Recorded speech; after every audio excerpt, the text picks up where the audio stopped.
Ladies and gentlemen, H. Sheldon Wright, presenting the most powerful bridge building story I've ever heard. What do you think? I'm really looking forward to this, Sheldon. It's kind of a big deal. Well, thank you. I'm not sure if I entirely agree, but it's very meaningful to me. And as far as the promotional stuff, there's not a lot. I can share it later, but primarily to the point you just made, at Wooden Scooter is where you can find me on YouTube as well as SoundCloud. Excellent, excellent. Well, we're here and ready whenever you are, sir. Okay.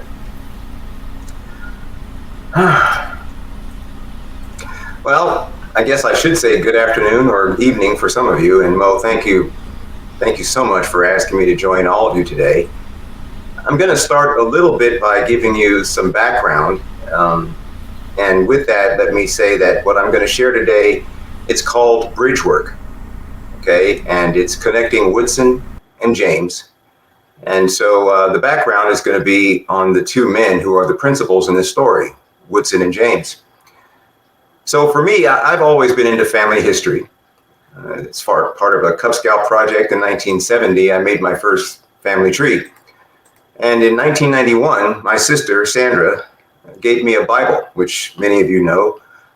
They oftentimes have pages for a family tree in them, so I filled it out, which led me to finally creating a more formal family tree, which I had thought about doing off and on in my 20s. So throughout the 90s and 2000s, I made lots of progress on both sides of my family. My mother's side, mainly Halifax County, Virginia, and my father's side, mainly Pittsburgh, Pennsylvania. Now, there is one Halifax branch, the Hughes line. It's more like a twig.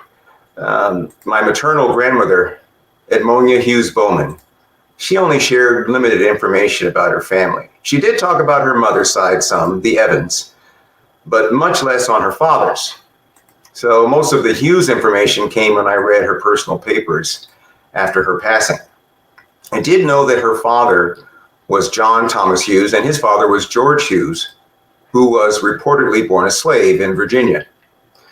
So to learn more, I ended up hiring a professional genealogist, and her name is Bridget Burkett. And in January of 2002, she confirmed George's August 6, 1853 birth record. Technically, it would be a birth certificate for today's purposes. His owner was attorney and slaveholder Woodson Hughes. Later in the summer of 2010, I Googled Woodson Hughes to learn more on my own. And I found out that his great-great-grandson, by the same name, still lived in Halifax County. He was on Facebook even. So with some anxiety, I messaged him and I asked if he was in fact the descendant of the 19th century Woodson. And he responded, yes, and he was working in the Halifax Library and wondered if I needed some help doing some research that he could perhaps assist with. And I wrote back about our common Hughes history, and I also added that I had no axe to grind. He accepted my offer of friendship, and we became Facebook friends. And in the following summer of 2011, my daughter Allison and I flew to Virginia. We drove 3 hours to Halifax, and I met Woodson Hughes, face to face. We chatted and shared stories for what seemed like hours. And then I left Halifax with Allison, a much richer man than I had arrived. Sometimes when I share that story, it seems a little bit incredible that it did happen, but yeah.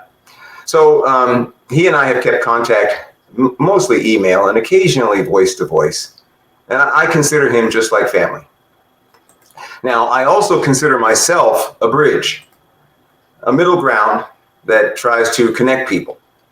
I like to be in civil discourse that seeks as much compromise as possible. Not to compromise myself, rather to hear opposing points of view on issues of the day and learn stuff. And I also enjoy connecting folks just for the sake of it.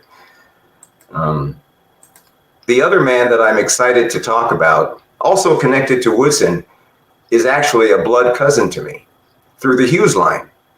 His name is Dr. James J. Davis. I found him on Ancestry.com one night, Juneteenth, 2021, and we made our Hughes branch connection.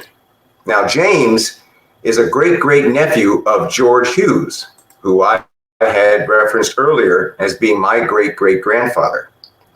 James and I have conversed several times on the phone, as recently as last night. He texted me today, and we also use email.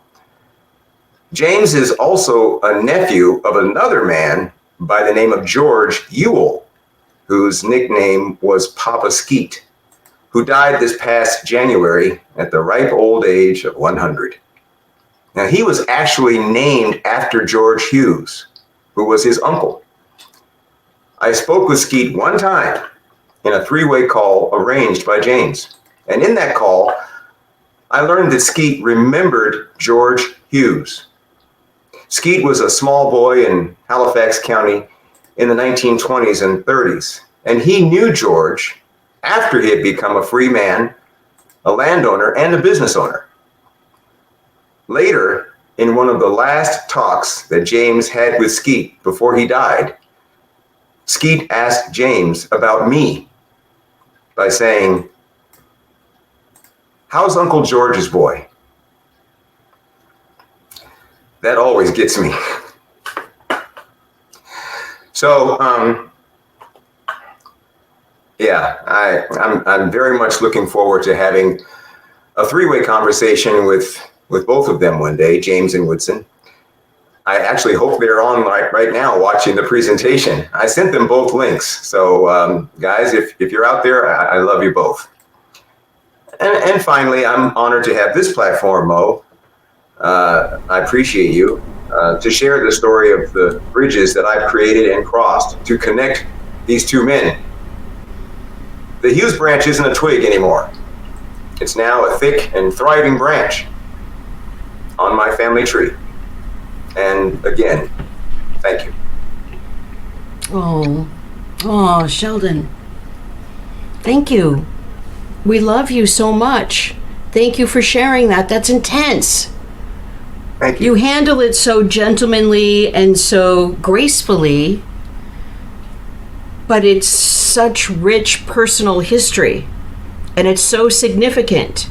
And I'm just going to put the family tree up again for us to look at it and just look at your family's faces and just how it all comes together, because it's really, really beautiful. And Okay. and you see how it's all very carefully laid out. Sheldon, his sister, his daughter, his parents, and then the original gentleman we're speaking about, George Hughes, and how he got his name from his owner.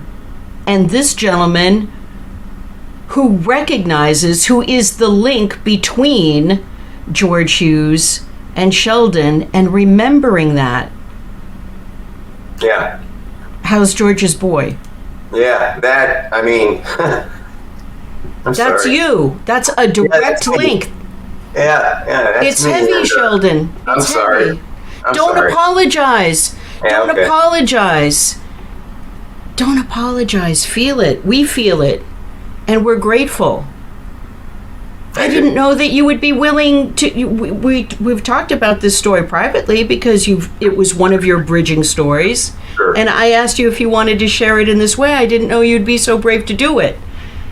So, and you did. And we're honored. Wow.